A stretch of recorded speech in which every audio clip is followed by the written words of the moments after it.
everyone. Welcome to My Voice Reigns Life, Letting Your Voice Reign is Possible, Black History Month Series Part 1. Hey Black child, do you know who you are, who you really are? Do you know you could be what you want to be if you try to be what you can be? Hey Black child, do you know where you're going, where you're really going? Do you know you can learn what you want to learn if you try to learn what you can learn? Hey Black child, do you know you are strong? I mean really strong? Do you know you could do what you want to do if you try to do what you can do? Hey Black child, be what you could be. Learn what you must learn. Do what you could do so that tomorrow your nation will be what you want it to be. Hey Black Child is a poem written by Ucini Eugene Perkins. And I have some notes here for you all. Since I did promise that in this process of the Black History Month series, I will be educating, motivating, uplifting, and encouraging. So, here's my notes. One moment, please bear with me. Hey Black Child is a poem written by Ucini Eugene Perkins, who is a Chicago native. He is age 87 in year 2019. As Chicago Tribune posted, he is the most famous poet you've never heard of. Many have confused Mr. Perkins' work with Maya Angelou and Countee Cullen. Still, confusion over his legacy has lasted for decades. Mr. Perkins is a longtime fixture of the Southside Chicago art scene.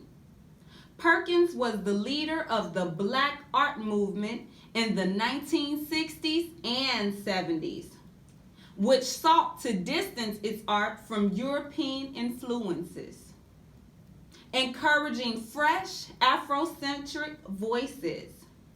He is the son of Marion Perkins, a celebrated sculptor whose work is collected by the Art Institute of Chicago. And his mom was Eve Perkins, who was a domestic worker for the University of Chicago, facility dorms, and North Side families. Perkins wrote Hey Black Child in 1975 for his musical Black Fairy. Perkins grew up in Chicago housing projects. He let nothing hold him back and made a difference in his life as well as others. Not only did he graduate high school, he furthered his education where he graduated with a bachelor's degree in group work from George Williams College. After that accomplishment, he furthered his education and received a master's degree in administration from George Williams College. Ucini Perkins have worked with the youth since the 60s. He has done so much great work. I will leave the links to the articles that has been wrote about Mr. Perkins on above or below this video. It just depends on what social site you tune into this series on. What I would like for you to take away from this message today is no matter where you come from, no matter whether it's from the projects, from the streets, no matter where you are or who you came from, you could be exactly whatever you choose to be. Sure, it will take a lot of hard work and dedication, but I'll say this, it'll take the same effort that it'll take you to do the wrong things to do the right. Life is simply about making decisions and deciding what you want your life to be like. African Americans over the years, for decades upon decades, have experienced a lot of neighborhoods that were created for us. We've had drugs moved into the community. We've had liquor stores moved into the community. We've had many odds against us.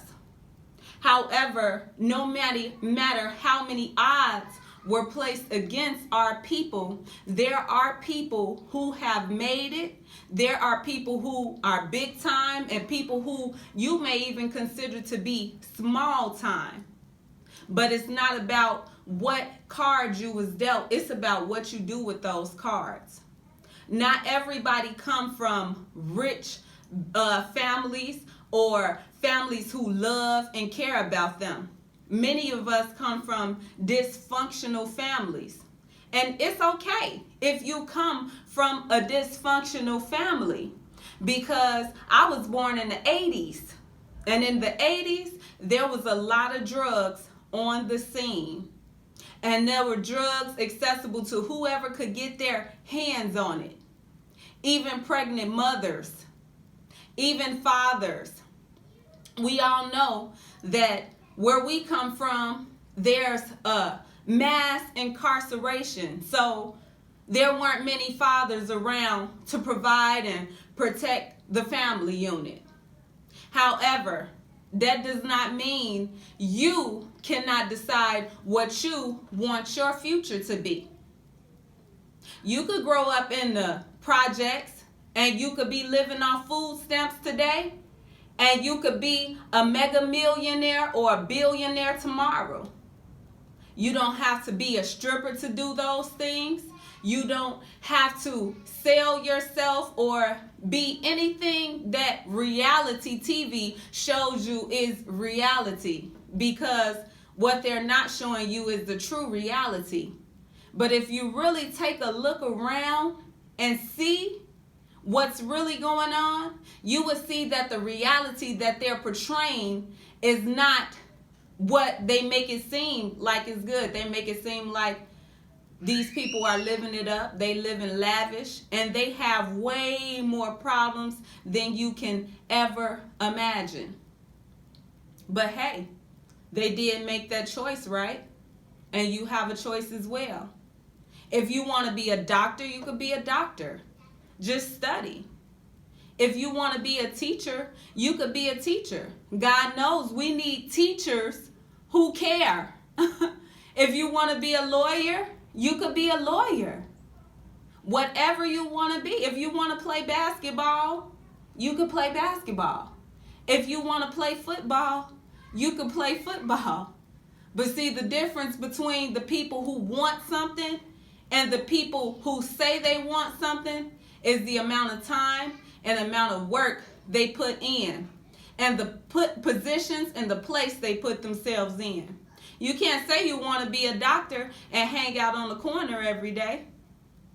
You can't say you want to be a teacher and say, I can't stand this person asking me for help.